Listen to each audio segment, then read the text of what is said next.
Hi everyone, welcome to Q&A Tuesday on the 18th of August. Today's question comes from Jill, who's doing the Eat More to Weigh Less program, and she writes that recently she's been fantasizing about the meal she's going to have once she's at her goal weight. She says it's nothing really bad, no meat or anything. Apparently I've managed to put her off ever eating dead animals again. Just a pizza with some kind of soy meat and some of the Angel melty vegan cheese on it, followed up with a piece of chocolate. And she's thinking that I'll say she's addicted, but asks that isn't food one of life's pleasures, and will she need to be this strict forever? And she comments that that's kind of a bleak thought. So here are my thoughts on this issue. First, it's great that you've really made that mindset shift in terms of animal foods, and just maintaining that change in diet alone will help you to maintain your weight loss after you've reached your goal weight. And if you are able to maintain that weight loss while having the occasional splurge on things like vegan pizza and chocolate, then that's awesome. I'm all for people eating any food they want to that doesn't hurt others or the planet, and being slim, happy, healthy and at peace. And so that's great, and there are people who can do that, and those people tend to be the people who are lower on the acceptability scale when it comes to those addictive types of foods. So like there are some people who can have a glass of wine occasionally and not become an alcoholic. But the higher you are on the susceptibility scale, the less likely it is that when you get to goal weight, that starting to introduce foods like flour products, processed products, sugar products, chocolate products, or any highly concentrated calorie products is going to work for you.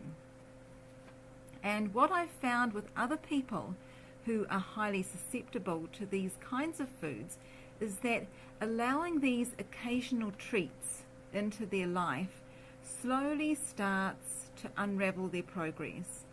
They do start to gain back a little bit of weight, which might not be a big deal, but because they really don't want to gain any more weight, then what happens is this whole control rigmarole around food starts, where they'll know they've got something special, some kind of special event happening in the evening, and so they'll save up calories during the day by eating a lot less for breakfast and lunch, and then arriving at the meal or the party starving and eating way more than they intended, and that wasn't even made up for during their restricted daytime eating. And they find themselves constantly having to micromanage their food, with compensating here or adjusting their eating there, and that mindset can really start to take over your life, so that the simplicity of just eating to satiation 3 times a day is gone. So it becomes a kind of mental insanity where you're constantly thinking, what have I eaten? What have I not eaten? Can I afford to eat this tonight? Am I going to make an exception? Am I not going to make an exception? And then you also run the risk of the snowball effect with eating. I call it the what the hell effect, where eating one slice of birthday cake will snowball into having a slice of cake and some chips, and then what the hell, I might as well have some ice cream as well because I've already stuffed it up today, so I might as well just get back on track tomorrow. Because let's be really frank, the opportunity for a meal that includes flour products, sugar, processed foods, or calorically dense foods comes along every day, right? Or more significant, more kind of major exceptions, maybe once a week, where there's some kind of event or some kind of thing where you'd really like to indulge at. And you start to add these things up, and the odds that you're going to stay slender after reintroducing those kinds of foods are pretty slim if you are high on the susceptibility scale. Now, I want to just remind you that according to the best scientific data, less than 1/100th of 1% of people who are very overweight actually lose all their excess weight and keep it off for a decade or more. The data is really clear on this. So I think that it's thinking like this, like that, seeing these kinds of foods as being one of life's pleasures, it's that kind of thinking that sets people up for failure. And seeing this way of eating, the way of eating that I'm teaching you here, as being a diet that you go on for a period of time instead of a permanent lifestyle, is not a helpful way to look at things. So here's what I want to propose to you, Jill. I don't think that thinking about eating these kinds of foods means that you're addicted to them. I think that thinking like this is an opportunity for you to decide what you want to do with that thought. You know, thoughts like that land on my shoulder all the time, kind of like a butterfly, and then my choice is to catch or capture that butterfly and keep it with me, invite it into the house and make it into a pet, or to just watch the thought without attaching any meaning to it and allow the butterfly to fly away again, making space for another thought to land. We're not responsible for our thoughts. What we're responsible for is the actions that follow, and whether we decide to dwell on those thoughts or own those thoughts.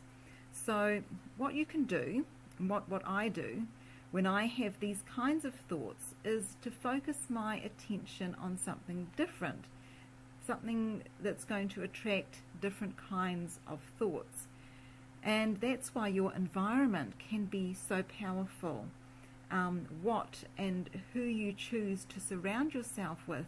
So when you have these thoughts, you might need to redirect your focus and your attention by rereading your course materials or rewatching one of the presentations, or some other kind of motivational or health-related thing that is going to cause your thoughts to be different. And you know, the reality is that we all make our own decisions regarding what we eat, and everyone is different, and I'm not the food police.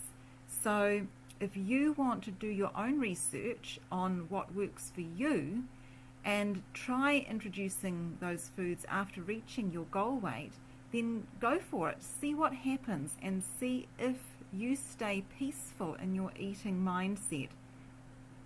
So I don't think it's having that thought